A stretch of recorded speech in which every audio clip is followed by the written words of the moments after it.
यह कथा केवल युद्ध की नहीं है, यह कथा है धर्म, मर्यादा और त्याग की। रामायण एक ऐसा ग्रंथ जहां शक्ति से पहले संयम आता है और विजय से पहले सत्य।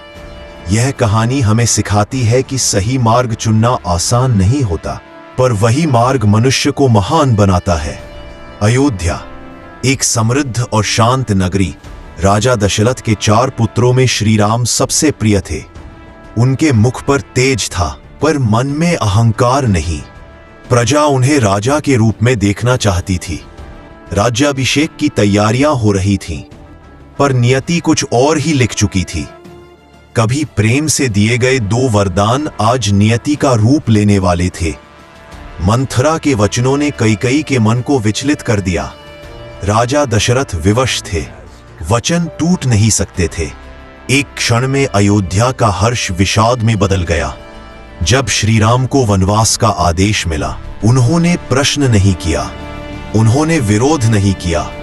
उन्होंने केवल इतना कहा, पिता की आज्ञा मेरे लिए धर्म है। सीता और लक्ष्मण स्वेच्छा से उनके साथ चल पड़े।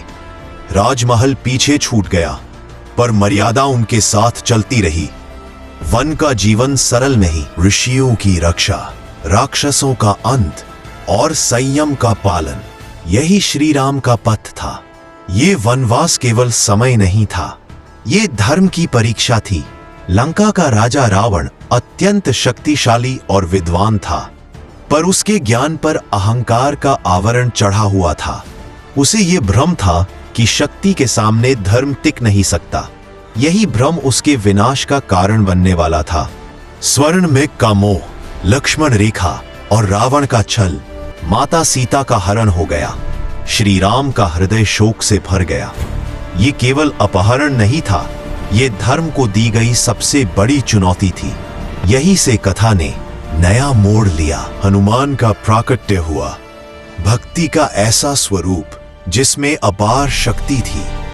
राम नाम के सहारे समुद्र पर सेतु बना। जहां विश्वास होता है, वहां असंभव भी संभव बन जाता है। लंका का युद्ध आरंभ हुआ। यह केवल अस्त्र शस्त्र का युद्ध नहीं था, यह अहंकार और धर्म के बीच का संग्राम था। अंततः रावण का पतन हुआ, धर्म की विजय हुई। क्योंकि जब धर्म उठ खड़ा होता है तो अधर्म टिक नहीं पाता। श्री राम इसलिए महान नहीं है कि उन्होंने युद्ध जीता, वे इसलिए पूजनीय है क्योंकि उन्होंने हर परिस्थिति में धर्म का साथ दिया। रामायण